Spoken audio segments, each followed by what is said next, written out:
Hello, everybody. How are y'all doing today? Today, we're going to continue our discussion on financial health and wellness.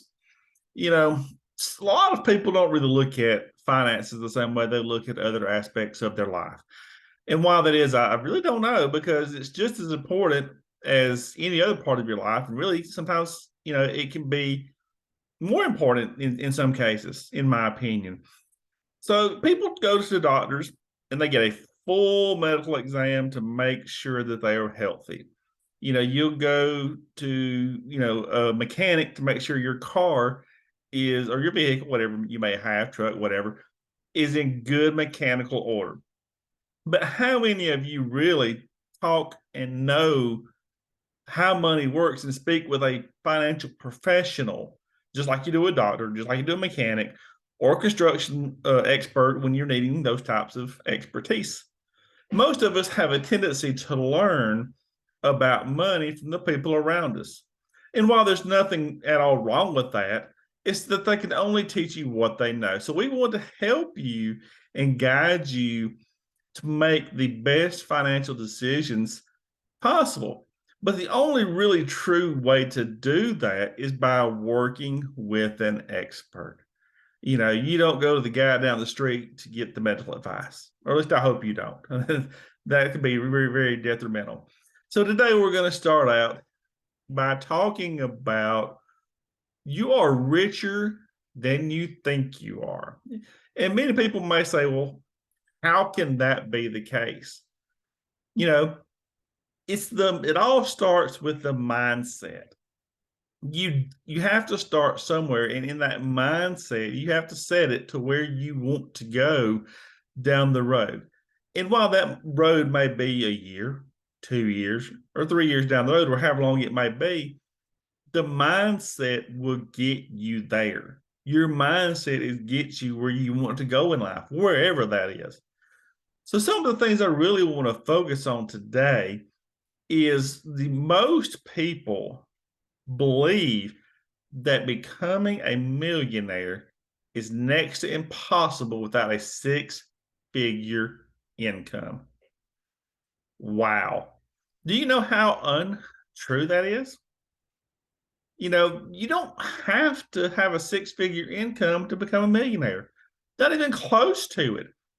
If you work a job and you can, budget correctly, you can do that yourself.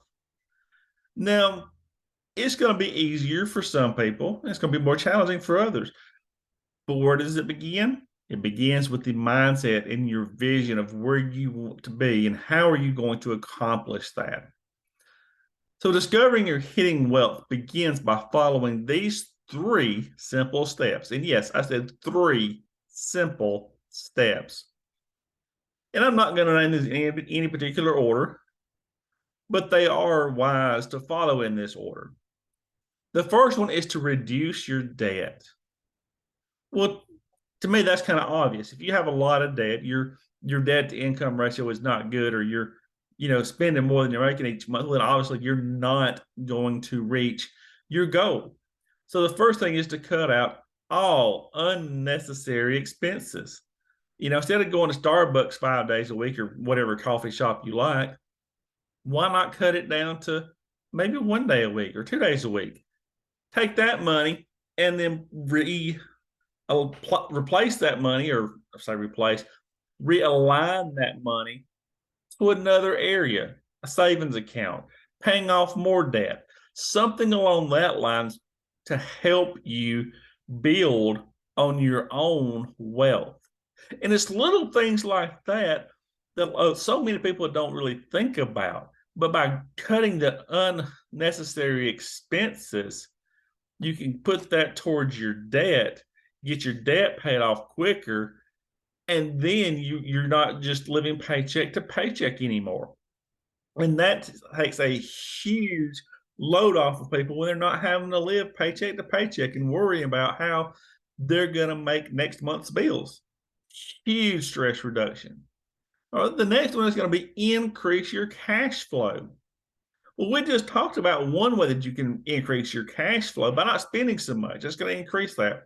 But another way is, How many things do you have just laying around your home that you really don't use anymore? You know, it could be anything from furniture to clothes to, anything, kids' toys, it's whatever you have just laying around that you're not using anymore. Somebody out there, possibly, good chances are, would like to buy that from you. Well, there you go. There's some income that you didn't have before. There's many options to increasing your cash flow. Um, you know, Doing Uber, DoorDash, those types of options, building your own business in your trade and doing something that you like. If you like, doing artwork, you can do that and sell your artwork.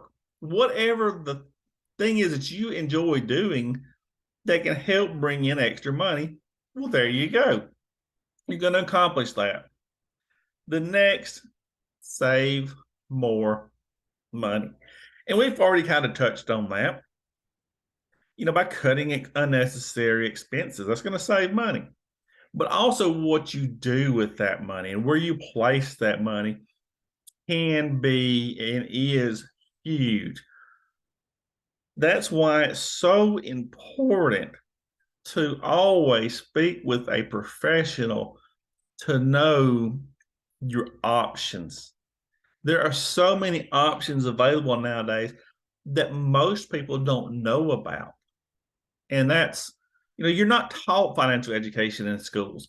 You're really not taught these basic concepts that can save you a lot of stress. And when you have less stress, you're going to be overall healthier. So this is just a few tips that's going to help you.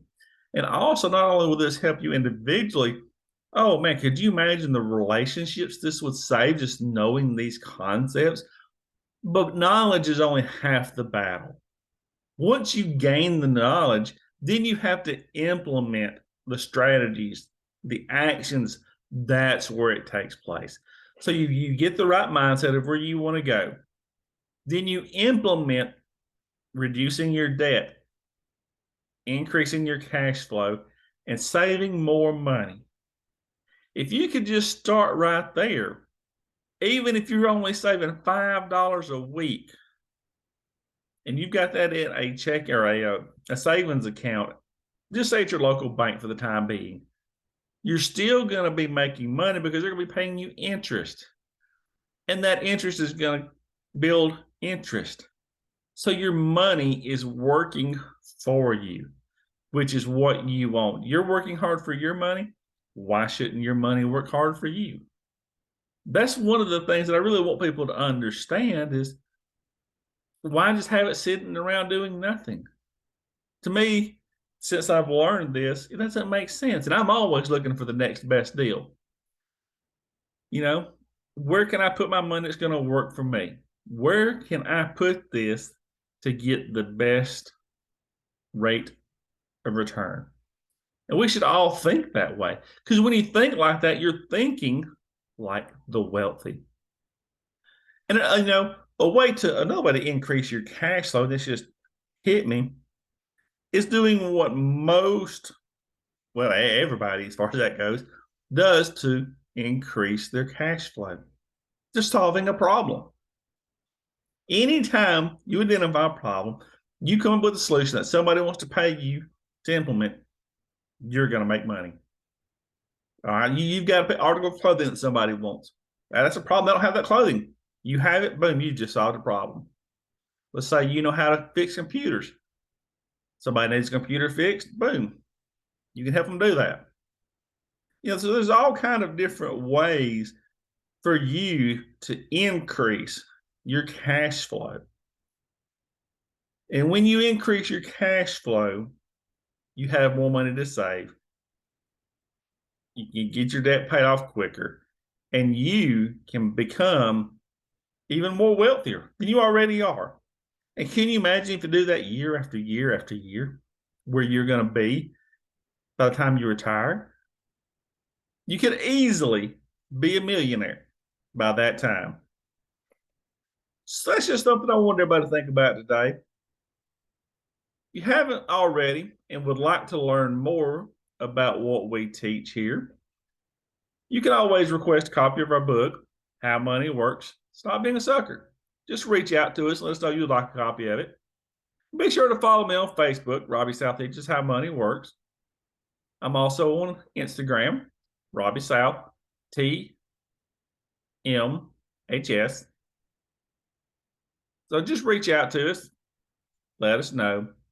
We'd love to sit down and just help get you educated so that you can get in the position that you want to be financially. You know, so many things that people don't realize is when you're financially unhealthy, it actually costs you more money than it does when you're financially healthy. Just think about that for a minute. How is that possible? We're going to try and talk more about that in the next episode. So until then, remember, apply what you're learning and you'll become better off and become more financially healthy. Hope y'all have a great day. Thank you for joining in. See you next time.